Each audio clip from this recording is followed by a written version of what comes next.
حضرت عیسیٰ علیہ السلام کو اللہ کریم نے چوتھے آسمان پہ بلا لیا نا، تو دقیانوس نام کا ایک بادشاہ ہوا بنی اسرائیل کے اندر، بڑا ظالم تھا، اس نے گمراہی پھیلا دی، اور جو لوگ معاذ اللہ کفر اور شرک نہیں کرتے تھے انہیں قتل کروا دیتا تھا۔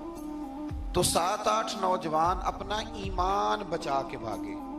او ہو اللہ اکبر، ساری دنیا مال بچا کے بھاگتی، وہ 7-8 نوجوان اپنا ایمان بچا کے بھاگے کہ یہ ہمیں کہیں کفر کی طرف نہ لوٹا دے۔ تو جا کے ایک غار کے اندر چلے گئے تو ایک کتا بھی ان کے ساتھ ہو گیا۔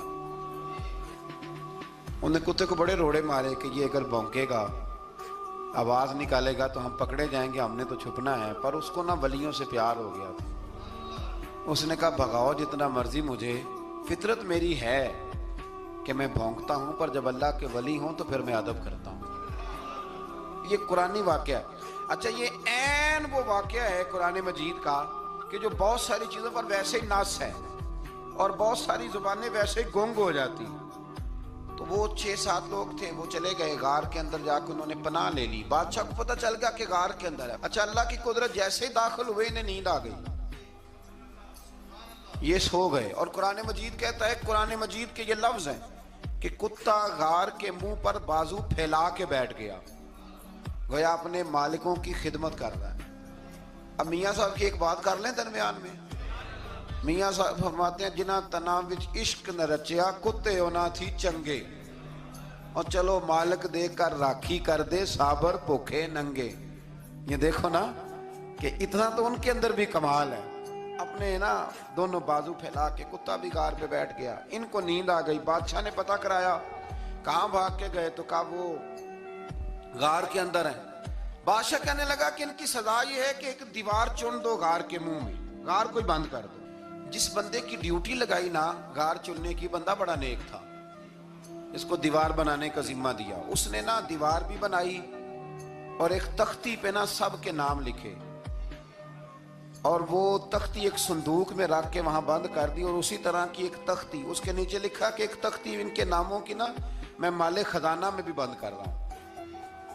اللہ تبارک و تعالیٰ کی قدرت کے بعد مفسرین نے لکھا ہے وہ 100 سال تک سوئے رہے، اور بعض نے لکھا ہے کہ 300 سال تک سوئے رہے۔ 300 سال کے بعد اس طرح ہوا کہ حکومتیں بدل گئیں۔ بیدروس نام کا ایک بادشاہ آ گیا، وہ بڑا نیک دل تھا، اس نے ہر طرف حضرت عیسیٰ علیہ السلام کی شریعت کا پھر سے نعرہ بلند کیا۔ اب نا کچھ لوگ ایسے تھے جو منکر ہو گئے تھے کہ مرنے کے بعد دوبارہ کیسے اٹھیں گے۔ بادشاہ ایک دن حجرے میں گیا، جا کے دعا مانگی، یا اللہ کوئی ایسی بات دکھا جس سے لوگوں کا ایمان پکا ہو جائے۔ اس طرح کے بادشاہ ہوا کرتے۔ تو رب کریم نے کہا میں نے تو پہلے ایک راز چھپا کے رکھا ہوا ہے، کھول دیتے ہیں۔ اس نے دعا مانگی، اور ادھر کیا معاملہ ہوا، ایک چرواہا بکریاں چرانے والا وہاں سے گزرا۔ اس نے سوچا یہ دیوار ہے، اگر اس کا منہ کھول لوں نا کبھی تو میری بکریاں یہاں تھوڑا سا دھوپ کے اندر سستا لیا کریں گی۔ اس چرواہے نے کیا کیا کہ اس نے وہ دیوار گرائی تاکہ میری بکریاں اندر جایا کریں۔ وہ دیوار گرائی تو اس نے اندر 6-7 لوگ سوئے ہوئے دیکھے، اور کتا بھی سویا ہوا دیکھا۔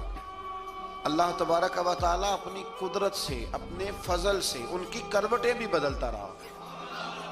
اپنی قدرت سے ایک طرف انسان پڑا رہے نا تو اعضاء گل جاتے، ان کی کروٹیں بھی بدلی جاتی، مناسب روشنی بھی دی جاتی، حرارت بھی۔ اس نے دیوار گرائی تو ان کی آنکھ کھل گئی، ایک دوسرے سے کہنے لگے آج تو بڑی گہری نیند سوئے ہیں یار، آج تو لمبی نیند پوری کر لی، چلو بھوک بڑی لگی ہے ایک دوست کو بھیجو۔ یہ سارا واقعہ قرآن مجید میں موجود ہے۔